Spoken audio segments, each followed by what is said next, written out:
Over 1,000 years ago, a group of Tibetans left the cold Himalayas for the green hills of Muga.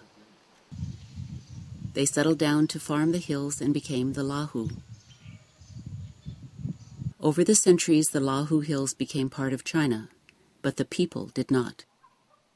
The Lahu stayed in their hills and never learned to speak Chinese. The Chinese seldom came, and the Lahu never left. Seclusion has kept them poor, but the Lahu have kept their traditions. They sing the songs of their mothers and farm the fields of their grandmothers. For longer than anyone can remember, women have led the Lahu. Strong and forceful, they tend the fields and run the households. As soon as Lahu girls can walk, they start training for the day when they will become matriarchs. Lahu girls' hands may be tiny, but they feed the Lahu people. Their backs may be small, but they carry the Lahu's future. In these borderlands, far from Chinese eyes, the Lahu girls live lives that are poor but happy. On Sundays, the Lahu give thanks for what they have. A century ago, a French missionary taught them to celebrate Jesus as they would a plentiful rain and a good harvest. The church is the heart of the village, and the priest its head. At church, Lahu girls study the Bible and learn about Adam and Eve and Joseph and Mary. They pray that each new harvest will fill their tables for the coming year. Their faith is strong, and their wants are few.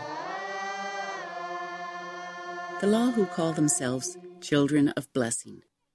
They believe they are blessed by God. Professor Teng Xing is a Chinese anthropologist. For over 20 years, he has studied the Lahu. He knows the problems they face as China modernizes. They have little schooling and cannot put meat on the table. On TV, the Lahu see Beijing's skyline soar and realize that they are being left out of China's economic boom. This creeping pressure is taking its toll on Lahu society. Seeking a better life, many Lahu mothers run away to the cities to marry Chinese men. Their abandoned husbands kill themselves with drink. Their daughters drop out of school.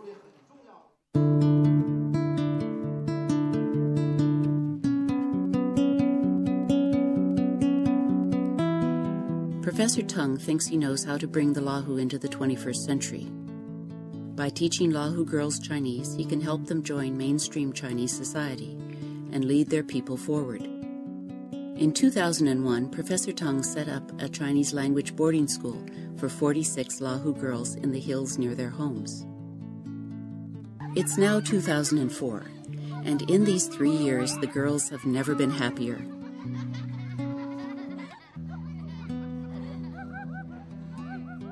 They have enough to eat and don't have to work in the fields. They have a caring and adoring teacher, Miss Peng. During the week, the Lahu girls study hard to learn Chinese. During the weekend, they play in the green hills and blue streams of their homeland. The girls have found their Shangri-La. After 3 years, the professor believes the girls have come a long way and are now finally ready for China. He's sending them away from the Muga Hills to an elite boarding school in the city. Their lives will never be the same.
September, a new school year starts. Parents bring their daughters to the village school one last time. The girls are to become the first in their families to leave the Lahu Hills. Their destination is the small city of Lancang, 4 hours away by jeep. Miss Peng, their teacher for the past 3 years, will go with them. In their last class in Muga, she prepares the girls for the new school. 还有呢，就是好，我们班的同学现在家长拿钱给他给我留着了，有些40块，有些20块。那有些同学就1个学期的生活费了，是吧？没的。那外面的孩子不一样，他们1个月能用200-300块钱。1个月，你看我们1个学期就有些同学20块，而他们1个月就用200-300块钱，这就有差距就非常大了，是不是？ The city kids will change clothes every day, while the Lahu girls will have just one set. The city parents will visit their children on weekends and bring treats, while the Lahu parents will remain in the hills. The city will be a new strange land.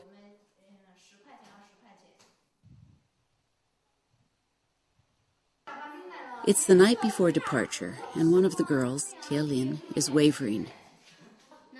She begs Miss Peng to let her stay with her father. Her mother has run away, and she wants to help her father farm. Her father tells her she must leave for the city.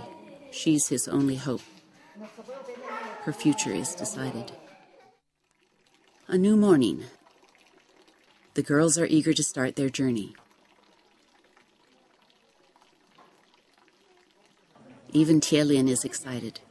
She's leaving her father behind, but she still has her friends. One by one, the vehicles arrive.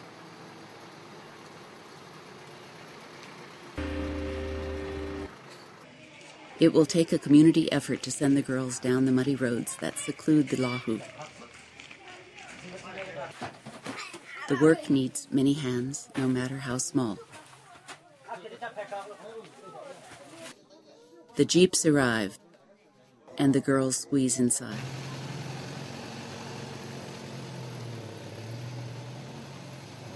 They say one last goodbye to their old school.